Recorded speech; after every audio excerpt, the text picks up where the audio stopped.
আমরা চলে এসেছি মালয়েশিয়ার সমুদ্র সৈকত পোর্ট ডিকসনে। আর এখানে সাধারণত বাইরের টুরিস্টগুলো কম, এখানে বেশিরভাগই দেখছি যে এখানে মালয়েশিয়ান যে টুরিস্ট যারা তাদের সংখ্যাই বেশি আর কি। একটি ছোট্ট বিচ, আর এখানে প্রচুর মানুষ গোসল টোসল করছে। আর এটা আসলে মূলত পিকনিক করার জায়গা। লোকাল মালয়েশিয়ানরা এখানে প্রচুর পরিমাণে আসেন। এখানে বিভিন্ন ধরনের জুস আছে, আমরা জুস খাবো, দেখবো। মালয়েশিয়ান 5 রিঙ্গিত করে এটার দাম, স্ট্রবেরির জুস। থেকে সুদূর মালয়েশিয়া এসে এই বিচের পার ধরে হাঁটছি, সমুদ্র সৈকত ধরে হাঁটছি, খুবই চমৎকার একটি অনুভূতি হচ্ছে। আর আমাদেরকে 2 দিন খুবই ভালো একটা সময় দিয়েছেন আমাদের রকি ভাই।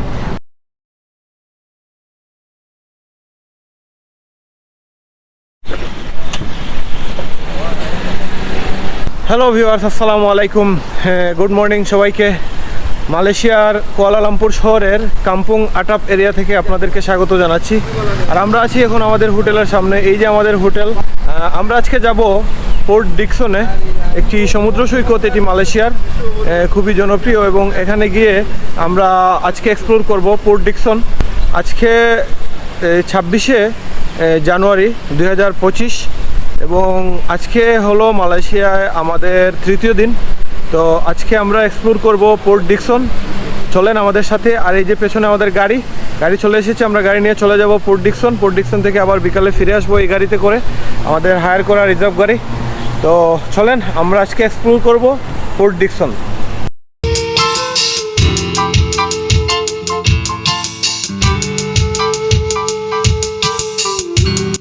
হ্যালো ভিউয়ার্স, আসসালামু আলাইকুম। পোর্ট ডিকসন, যাকে মালয় ভাষায় বলা হয় পোডেকসন, সংক্ষেপে পিডি নামে পরিচিত।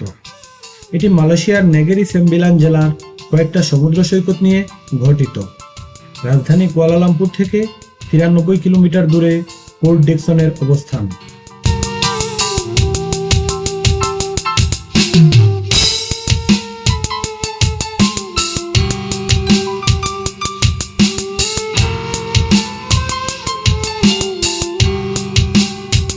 নান্দনিক মেগাসিটি কুয়ালালামপুর পেরিয়ে আমরা যাচ্ছি পোর্ট ডিকসনের দিকে। মালয়েশিয়ার চৌড়া ও পরিচ্ছন্ন হাইওয়ে ধরে ছুটে চলেছে আমাদের গাড়ি। পথে পথে পাম বাগান আর মালয়েশিয়ার গ্রামীণ জনপদের সৌন্দর্য দেখে মুগ্ধ হচ্ছি। পোর্ট ডিকসন আগে কাঠকয়লা উৎপাদন করত, এবং তাই একে আরাং বা মালয় ভাষায়, যার অর্থ কয়লা, বলা হতো। পরবর্তীতে স্ট্রেট সেটেলমেন্টের সময় ব্রিটিশরা এটিকে একটি ছোট বন্দর হিসেবে গড়ে তোলে।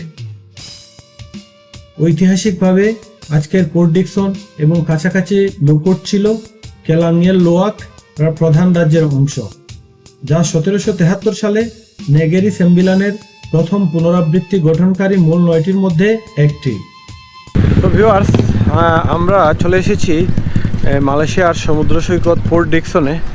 আর পোর্ট ডিকসনটা এই যে আমার পিছনেই, এটা সমুদ্র সৈকত, এটা আপনাদেরকে দেখাবো এখন। আমরা এখানে গিয়ে পরিবেশটা খুবই ভালো লাগছে, এবং প্রচণ্ড বাতাস আছে। মালয়েশিয়া তো গরমের দেশ, গরম থাকে সবসময়। তো এখানে বাতাসের মধ্যে এসে খুবই আরামদায়ক ফিল হচ্ছে।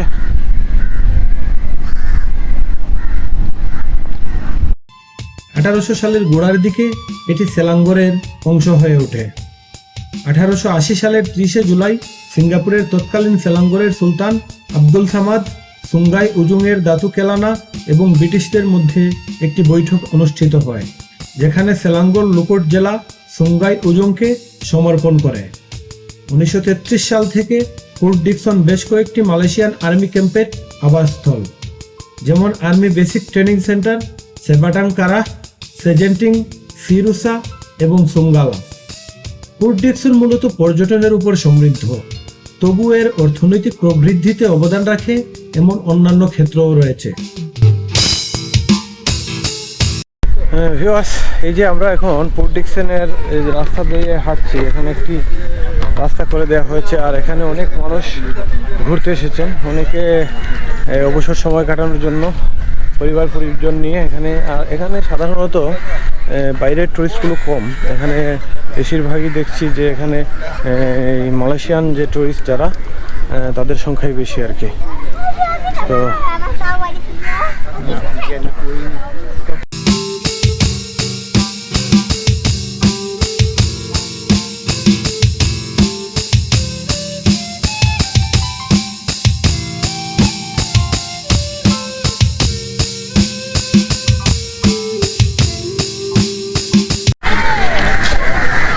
ভিউয়ার্স, আমার পেছনে দেখতে পাচ্ছেন যে একটি বিচ আছে, পোর্ট ডিকসনের একটি ছোট্ট বিচ। আর এখানে প্রচুর মানুষ গোসল টোসল করছে, সাঁতার টাতার কাটছে। আর পোর্ট ডিকসনে দুটি তেল রিফাইনারি রয়েছে, যা স্থানীয় অর্থনীতিতে উল্লেখযোগ্য অবদান রাখে। শেল রিফাইনিং কোম্পানি এসআরসি 1962 সাল থেকে কাজ করছে, যেখানে পেট্রন বা সাবেক এক্সন মোবিল মালয়েশিয়া 1963 সাল থেকে একটি রিফাইনারি পরিচালনা করছে। আর এটা আসলে মূলত পিকনিক করার জায়গা। লোকাল মালয়েশিয়ানরা এখানে প্রচুর পরিমাণে আসেন। আর এই যে আমার পেছনে দেখতে পাচ্ছেন, অনেকেই পরিবার পরিবর্জন সহ এখানে এসে সময় কাটাচ্ছেন, পিকনিক করছেন। তো খুবই মনোরম লোকেশন এবং সুন্দর একটি প্রাকৃতিক পরিবেশ এখানে। সমুদ্রের ফুরফুরে বাতাস প্রচুর প্রবাহিত হচ্ছে। আমরা এই জায়গাটিতে ঘুরছি, খুবই ভালো লাগছে। পোর্ট ডিকসনের তানজুং জেমুক থেকে তানজুং তুয়াং পর্যন্ত 18 কিলোমিটার দীর্ঘ সমুদ্র সৈকত স্থানীয় দর্শনার্থীদের জন্য, বিশেষ করে ক্লাং উপত্যকার পর্যটকদের জন্য একটি ছুটির গন্তব্য। একটা দোকানে দেখলাম চমৎকার ফিশ ফ্রাই সহ নানা মুখরোচক খাবার বিক্রি হচ্ছে। আমরা এখন ফিশ ফ্রাই খাবো এবং টেস্ট করব এখান থেকে। এখানে 5 ও 10 রিঙ্গিতে ফিশ ফ্রাইগুলো বিক্রি হচ্ছে। এখানে এলাম, এখানে বিভিন্ন ধরনের জুস আছে। আমরা জুস খাবো, দেখবো কীরকম টেস্ট লাগে। তো চলেন আমরা জুস খাই।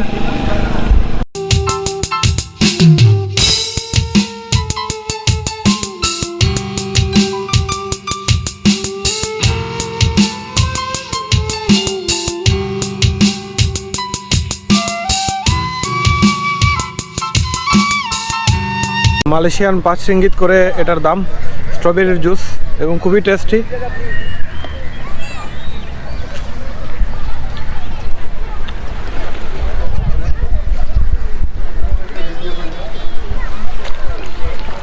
এই হলো জুসটা।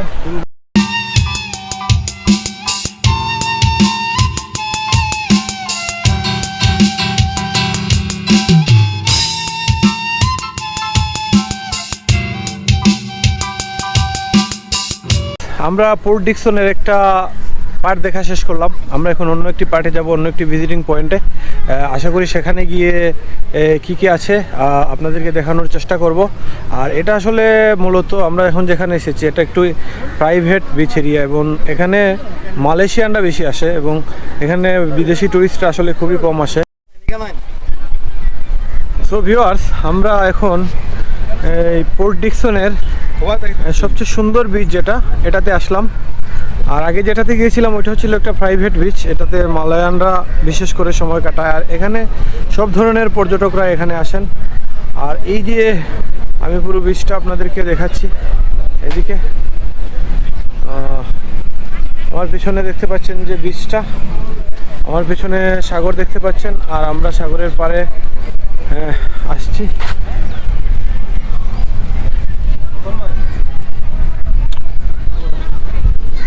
এই হলো সাগরের ভিউ।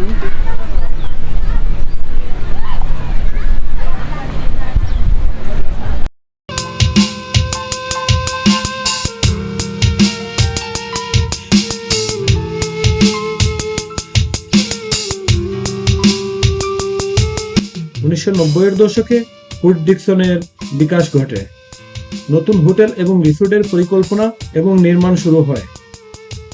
তবে 1997 সালের এশিয়ান আর্থিক সংকটের কারণে এই প্রকল্পগুলির অনেকগুলি স্থগিত হয়ে যায়, যার ফলে পোর্ট ডিকসন উপকূল রেখায় অনেক অসমাপ্ত ভবন ছড়িয়ে ছিটিয়ে পড়ে।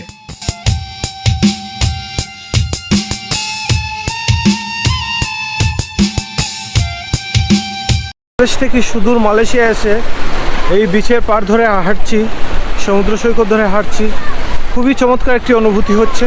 আর এটি ভাষায় প্রকাশ করার মতো নয়। আমরা আমাদের দেশে অনেক সমুদ্র সৈকতে গিয়েছি, কক্সবাজার, সেন্ট মার্টিন, গুলিয়াখালী সি বিচ, পতেঙ্গা সমুদ্র সৈকত সহ বিভিন্ন সমুদ্র সৈকতে গিয়েছি। আর এখানে হলো মালয়েশিয়ার ডিকসন পোর্টের পাশে পান্তাই সি বিচ। এটি আর এই যে আমার পেছনে একদম উত্তাল সমুদ্র, আর ঢেউগুলো শুধু দেখতে থাকেন। খুবই ভালো লাগার একটি মুহূর্ত এবং খুবই ভালো লাগা কাজ করছে। আমরা এখন ঘুরতে এসেছিলাম ডিকসন পোর্টে, সেখান থেকে এই সি বিচটা ঘুরতে এলাম।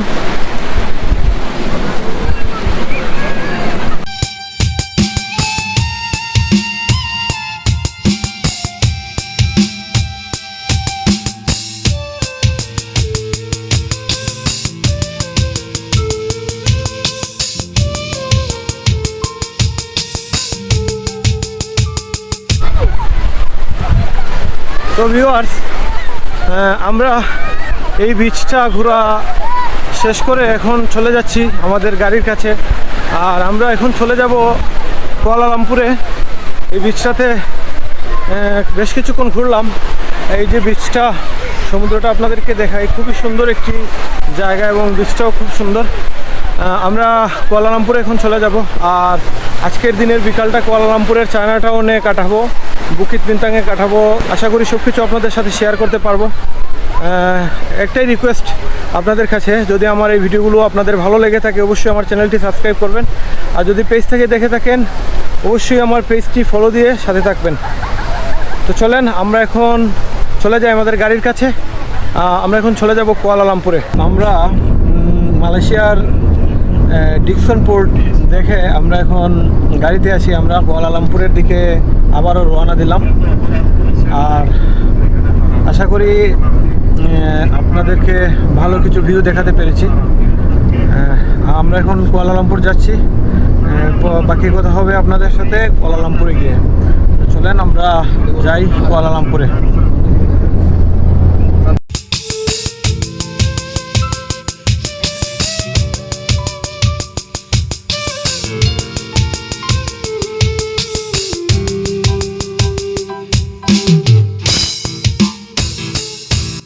আমরা কুয়ালালামপুরে এসে বুকিত বিন্তাংয়ে দুপুরের লাঞ্চ সেরে নিলাম।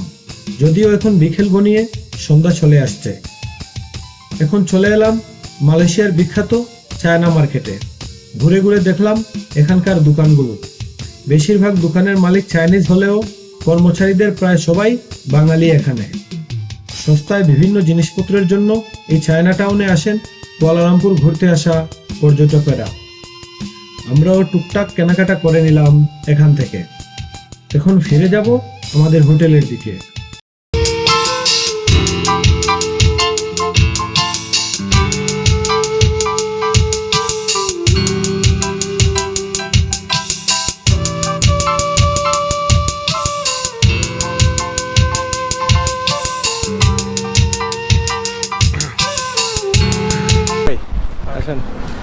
সো ভিউয়ার্স, আজকের দিনের ঘোরাঘুরি আমাদের শেষ মালয়েশিয়ার কুয়ালালামপুরে। আজকেও মালয়েশিয়া আমাদের শেষ রাত।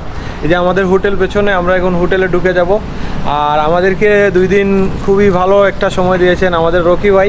উনি আমাদের পুরান ঢাকার মানুষ। তো রকি ভাই, কেমন লাগলো বলেন তো আমাদের সাথে ঘুরে? আলহামদুলিল্লাহ ভাইয়া, আপনাদেরকে পেয়ে আমিও খুব খুশি। আমি জানি না আপনাদেরকে কেমন সার্ভিস দিতে পারছি, চেষ্টা করছি আমার সর্বোচ্চটা দেওয়ার জন্য। আশা করবো আমার ভুল যদি আপনারা সবাই ক্ষমা দৃষ্টিতে দেখবেন। হ্যাঁ, আমাদেরও আসলে অনেক ভালো লেগেছে আপনার সাথে ঘুরতে পেরে। আর আপনার যে এক্সপিরিয়েন্স আছে এখানে, আমি আমার অডিয়েন্সকে যারা আমার ভিডিওটি দেখবেন তাদেরকে বলবো আপনারা মালয়েশিয়াতে আসলে অবশ্যই রকি ভাইকে ফোন দেবেন। আমি নাম্বারটা দিয়ে দেবো আমার স্ক্রিনে। আপনারা ফোন দিয়ে দেবেন। ফোন দিলে অথবা হোয়াটসঅ্যাপে আপনারা যোগাযোগ করে আসলে আপনারা যে কোনো সময় গাড়ির জন্য রকি ভাইকে পাবেন। এবং মালয়েশিয়ার প্রতিটা স্পট উনি চেনেন, আপনাদের কোনো অসুবিধা হবে না। তো ভিউয়ার্স, আজকের মতো এখানেই বিদায়। দেখা হচ্ছে কালকে সকালে। আল্লাহ হাফিজ।